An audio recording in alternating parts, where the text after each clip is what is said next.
How's the royal family? I pray that everyone is doing well. Well, my royal family, if anybody is watching the news, and you know the news is on all day, there has been, they are showing like a digital clock in regards to a possible shutdown of the government.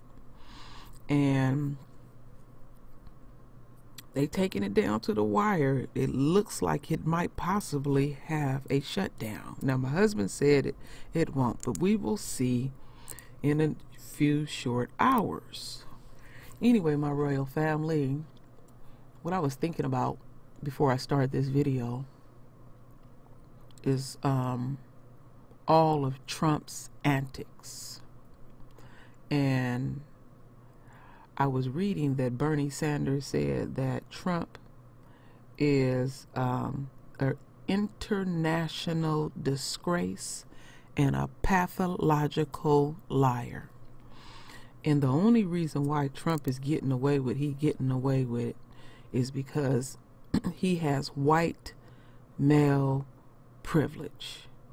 And the shadow government must be reaping a great deal of benefits from his antics. He knows how to truly redirect energy. He knows how to be the great divider. And I think at this point, they're going to make an example of Trump. It's like, you have not accomplished shit. He ain't did nothing. All he do is lay up and watch TV. He don't read. He don't know nothing about history. He's a slob. He's basically a male chauvinist pig. He is the true definition of a nigger. He is the first true nigger that I have ever seen hold office. And there's been quite a few awful presidents, but I didn't think anybody could even display this type of stuff. Now, my royal family, I'm going to play a video. I'm going to refrain from, because I was getting ready to go in a little bit deeper, but I want the royal family to enjoy this video.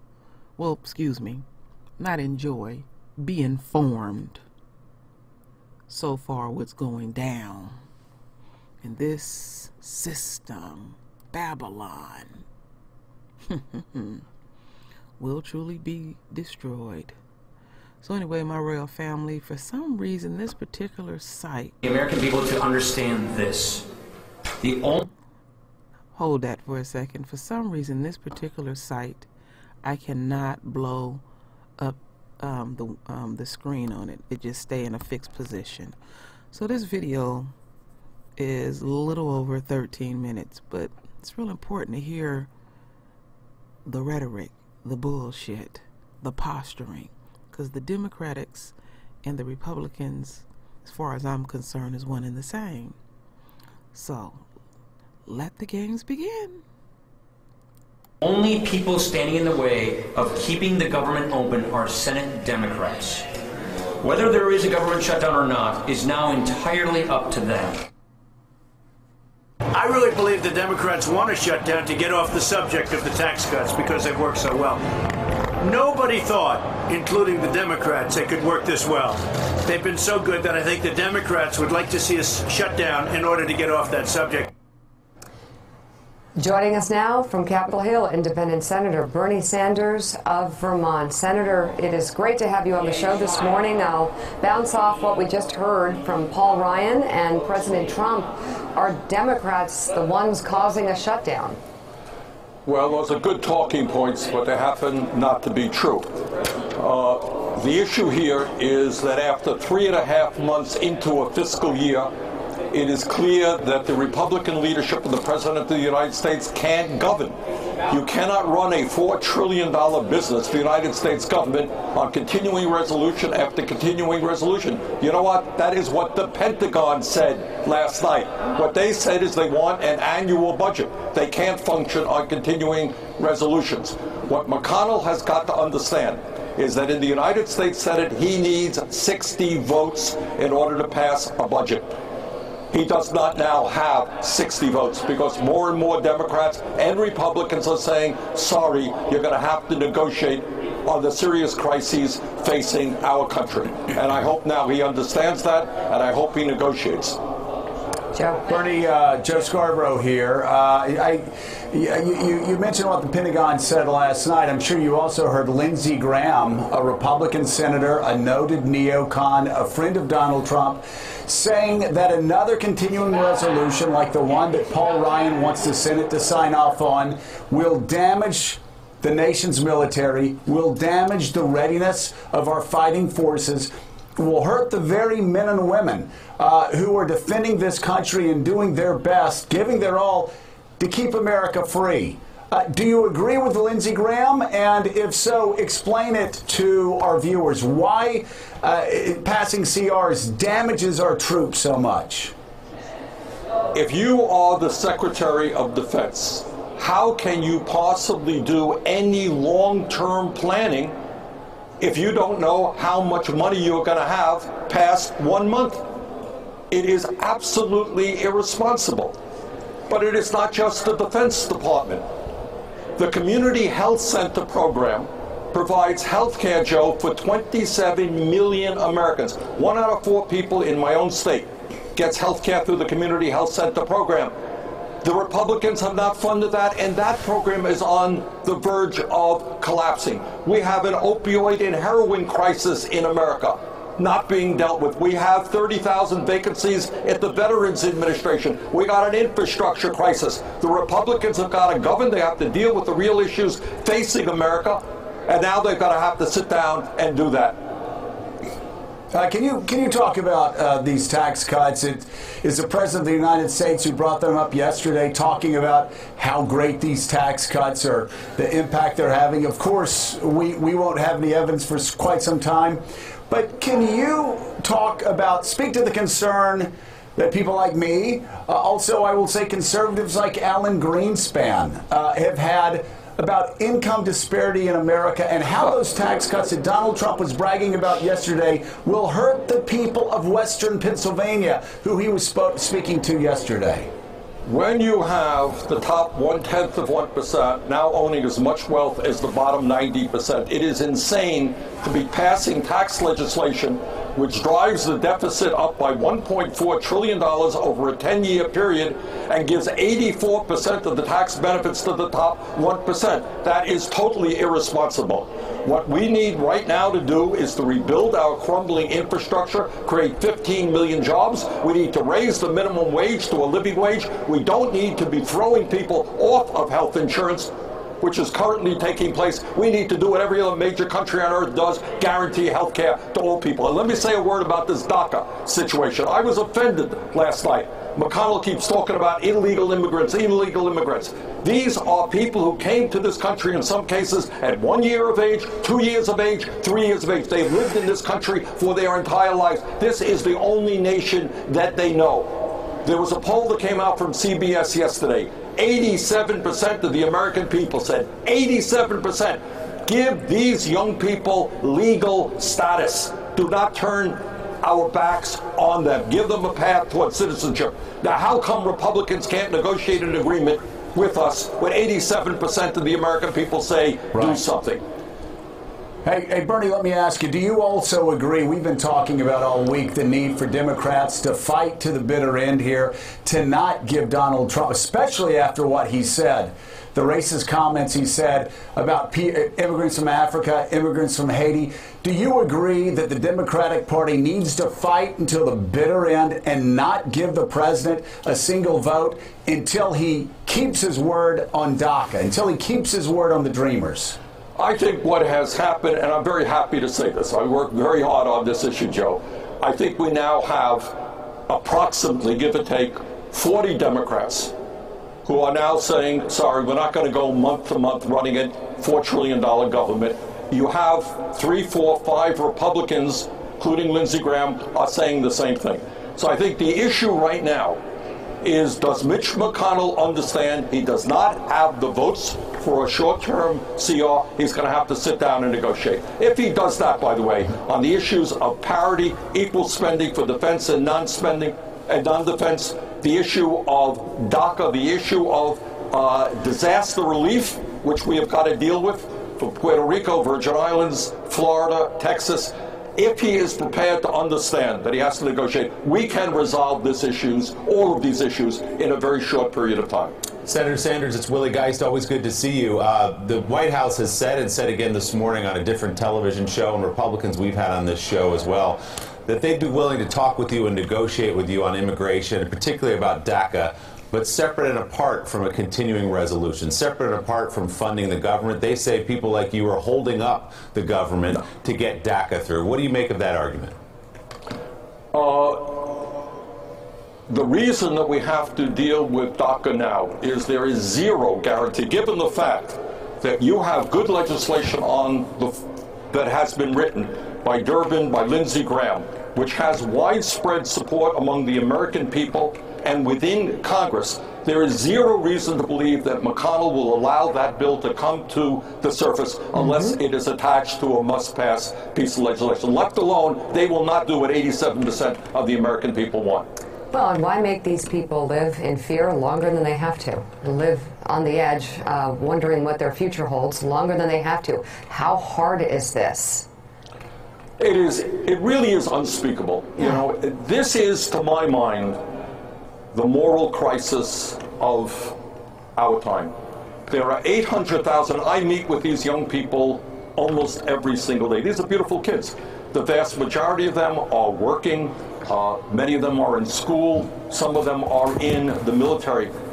Many of them have never left the United States of America. This is their home. Can you imagine what it means to them to say, you will be soon subjected to the possibility of deportation, be thrown back into a country that you know nothing about? It is a horror show for these beautiful young people, and it must not be allowed to happen. And as we've been saying all morning, it doesn't take any great moral courage to vote for and support this. It's a 90-10 issue at this point in this country. I wanted to ask you bigger picture, Senator Sanders. Next, tomorrow actually, is the one-year anniversary of President Trump's inauguration. Obviously, you ran for the office that he holds with a completely different vision for what this country would be.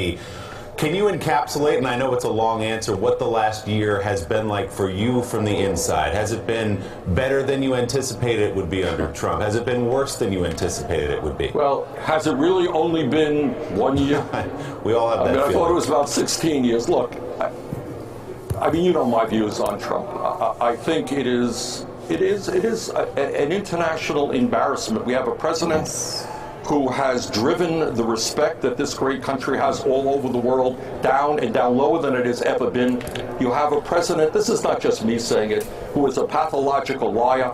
Mitch McConnell said, we want to know what the president stands for. Well, today is Friday. Maybe tomorrow it'll be very different. I mean, I think that's, and the other thing is, you got a president who ran on a populist campaign. He said health care for everybody. He's going to stand up to Wall Street. He's going to stand up to the drug companies. He lied.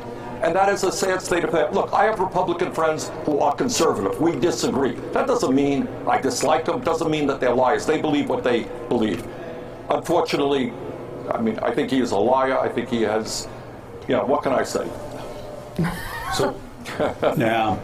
So, how do the Democrats then, over the next year, Bernie, how do the Democrats handle this president who lies repeatedly every day? He's already begun it today. And how do you break through that fog of disinformation to get the message to the American people that he needs to be checked in the House and he needs to be checked in the Senate, and if the Republicans won't do it, then the Democrats will?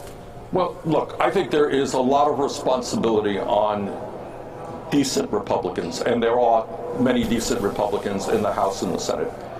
And when McConnell says, and it really was surprising, Mitch McConnell is not a dummy. I mean, he's a smart guy. And when he says, well, we have to wait to see what the president wants, that's not what the Congress is supposed to be. We are an independent branch of government. Our job is to come together and pass good legislation. Send it over to the White House. If the White House wants to veto it, that is his responsibility. But you know what I think, Joe? I don't think he will.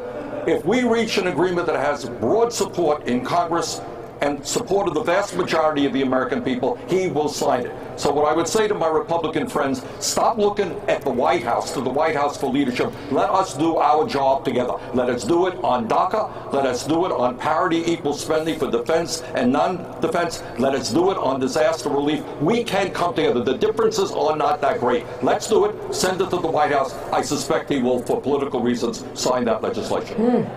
Well, and the question is, Bernie, why wouldn't they do that? Because the president, they found out this week, Mitch McConnell admitted this week, they don't even know the president's position on immigration reform, just like they didn't know what the president's position was on health care reform, just like the president said to everybody, get me a deal, I'll sign it on immigration reform. He said that on health care reform with Lamar Alexander's compromise. And then he blows it up.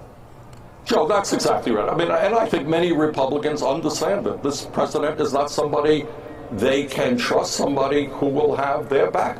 So I think what we have got to do is understand, we are an independent part of the United States government. And we have got to do our work. We've got to reach out to the American people. And here is the good news. I think on those three issues, the issues of parity, the issue of DACA, the issue of disaster relief, those are the key issues that are being debated right now. I believe there is widespread support for a compromise. Let's get it done. Let's get it to the president. And I think the American people will say, Mr. President, sign that bill. All right. Senator Bernie Sanders, always great to have you on the show. Thank you very much. Thanks, Senator. Thank you very much. Well, it was one heck of a weekend. At this time last year, President... All right, my royal family. So the day is not out yet. And Trump, he can't govern. He don't know what the hell he doing. All Trump do is just play games. And he don't know how to get serious. They say the white man speak with a forked tongue, but this one is special. This is a special case. And what's astounding to me is how their own tolerate this type of stuff, because this is normal in their community. Now they want to act all surprised and stuff, but a lot of them are able to posture. No, Trump don't have that in him. He's straight ass trash. Like folks would call it po white trash. You don't necessarily have to be po to be trash. And the way he get down, it's all based on his emotions as well. Like I was talking about that video I did earlier about the contractor, the guy that lost a couple of his contracts. And then he needs constant validation. You're great, you're grand, you're this, you're that. And I mean, he'll never get enough of it. I mean, he is truly disturbed. And ain't nothing being done. Him being in office is benefiting some people that we probably will never ever see. Because trust and believe, anyone can be touched. Few presidents have been shot. I mean, they touched Abraham Lincoln. They touched John F. Kennedy. Oh yeah, anyone can be touched. So the illusion that they is giving is like, there's not nothing we can do with him. He's the absolute power. He's not. And the Republicans and the Democrats, are going to sling mud back and forth. It's your fault. It's your fault. But at the end of the day, they one and the same, like I said before. And they insulted our intelligence. Now, the one thing that I also was thinking about, I forget what it was. Oh, when they were dealing with the tax reform. They executed all that paperwork and signed all that shit during retrograde, in the heart of what, as retrograde was about to taper. It was still in retrograde, but it was a few days where it was going to hit into that cool down phase. And they said it's not good during that time to do anything new, and they was executing it so fast. They had made so many errors. So whatever is all in that, and I need to take the time to read it, and there'll be a lot of reading. That's part of what's going to destroy Babylon, because the beasts will lose it like they did in the 1920s when that next Great Depression hit. It really will.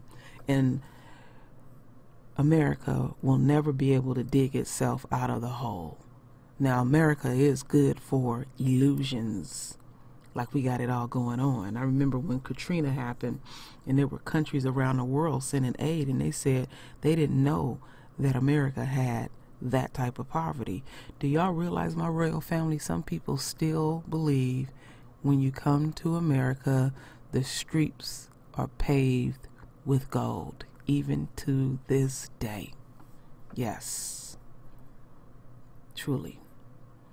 So, my royal family, the question that I would ask y'all is, do you think they're going to shut it down? I personally think they are. And then the second question is, how long? Now, if it happens, Trump don't like looking bad, or he might got up his sleeve. Yeah, let the fucker shut down, and I'm going to really show you who I am. You know, he is that type where he can get ornery and saying no money is going to pass anybody's fingers. Now, even though Obama didn't do shit for us, I'm just going to keep it core.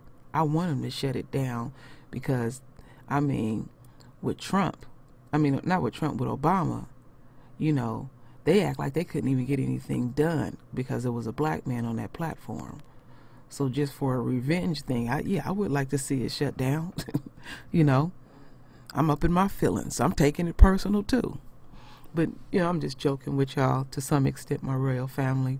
But I keep thinking back to how this country is how other countries is looking at this country. Because when I talk about posturing and conducting yourself a certain way when you are a politician, it really, you want to demonstrate strength because other countries will attack you. It's like in the animal kingdom. The law of nature can be very cruel, and in the animal kingdom, when an animal is afflicted, the other ones will go ahead and eventually take them out. It's just what they do. So Trump is not displaying true leadership, and people are going to test him. That's why he's dealing with that dude in Korea. Test him, you know. Or it be, you know, let's keep it straight. You know, it's like you out there slinging some dope, and folks is testing you to see what type of heart you got. But the way that Trump is going at it, it's retarded. It truly is. To blatantly lie. Just say whatever come out of your mouth. And believe it or not, there is many supporters that are gleeful of the things that he do. And I said, how long will that shit last? So you're gleeful that he can say highly dysfunctional shit, and that's all you need is for him to just say it. Talk to the steel workers that got laid off before Christmas, who had been working on their job for over 30 years. So while you having an unquote false sense. That's what I call it. And you're getting filled up on his hyperbia and getting filled up on the garbage that comes out of his mouth. That ain't paying your fucking bills, white folks. That ain't putting food on the fucking table. He blowing smoke straight up your ass. You're just loving it because he's displaying his racism, all his isms. It's like it's about time. You ain't gonna realize it till you get that knock on the door. Get your ass up out of here. You evicted. You ain't gonna get it till the stores is empty and folks is just delirious. All you care about is that shit. That's how shallow people are in this system. That just Trump being arrogant, an idiot, provocative, raunchy, niggerish. It's like it's about time. I heard some white woman say that shit. I said, this shit fold. She'd be the first bitch crying, dropping to her knees. Oh, yes. The ones that talk big shit is always the first ones. Don't never know how to be humble. So we see how long that lasts. Like when Obama got elected, I heard some damn comedian say, oh, I'm so happy Obama up there. All he got to do is just be black. And that's it. That's ignorant. You got to hold these politicians' feet to the fire. But see, these politicians, they millionaires. It didn't start out like that. I told the royal family how it started out in this system. They lived in these little townships, little colonial towns, and you would have somebody in the unquote village that seemed like they cared and was compassionate about their community, and they would represent the community.